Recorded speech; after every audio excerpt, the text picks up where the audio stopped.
I've been privileged to write a new book. Actually, it's my fourth book that's been published. It says all this and heaven too.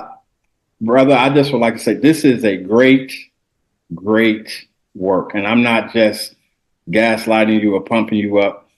This piece of work right here is a fabulous work. And I would encourage those who are watching or those who may be listening, when this book drops, it's going to bless you. If you lived on this earth for any length of time and you've experienced what Dr. Prim has experienced and living in what you thought may have been your calling, your purpose, and it may have well been for that particular season, but unbeknownst to you, God was going to throw you a no-look pass while you're in mid-stride. But well, Phil, this is what I appreciate. It's been an 8-year journey to actually do this book. It was written or marinating in my heart, my wife's heart, for 8 years, and I began to walk around the house and say these words: all of this and heaven too. And what I've come to realize, and you said it well, is that in life, we have to discover our purpose. We have to discover our passion. And then we have to realize that there is an assignment where we carry out our purpose and where we fulfill our passion. And the thing that was hard for me to comprehend and understand as I look back now is that my assignment for the time that I was serving had come to an end, had come to a conclusion. And so I was still trying to work out my assignment, and it was over. It was over. And so what I now know, and I preach about it and teach about it, is that the storm was not sent to break me, it was sent to make me. And I can pivot and run down the road as I get my hallelujah moments and realize how good God is, man. The songwriter said, as I look back over my life and I think things over, I can truly say that I've been blessed and I've got a testimony. And that's what I write about. The title, All This and Heaven Too. When I heard it, I'm thinking about, man, you got your cake, you're eating it too, you got your bed of roses, you're getting breakfast in bed, you got a driver, you've got all of this on the left, that's good, you got all of this on the right, that's good, until I crack open the pages of the book.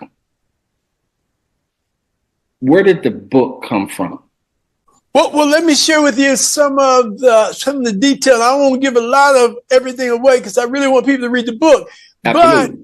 But I had gotten a letter about 4 or 5 days before Christmas. And so that's why this interview taking place 2 days before Christmas speaks to my heart. And the letter said, we want you to resign before the end of the year. The header of the letter was from my elders board. No one signed it. From that prospectus alone, I didn't know whether this was a hoax. I didn't know if somebody was playing some type of trick on me. I was scratching my head trying to figure it out. Matters got worse after that because I did not do what the board wanted me to do. The board wanted me to resign before the end of the year. This would have been in 2014. So December of 2014, I received a letter that says, we no longer want you to be pastor of the church. And it goes from bad to worse. And now let me throw this in there. One of the mothers of the church, who you would kind of think perhaps didn't have all her faculties. She was one of the mothers that at the end of the service would sit in the back of the church waiting for a ride home. Unbeknownst to me, and this is after the fact, after I leave the church, she opens up and she says, Pastor, they would sit back there and talk about how they were going to get rid of you.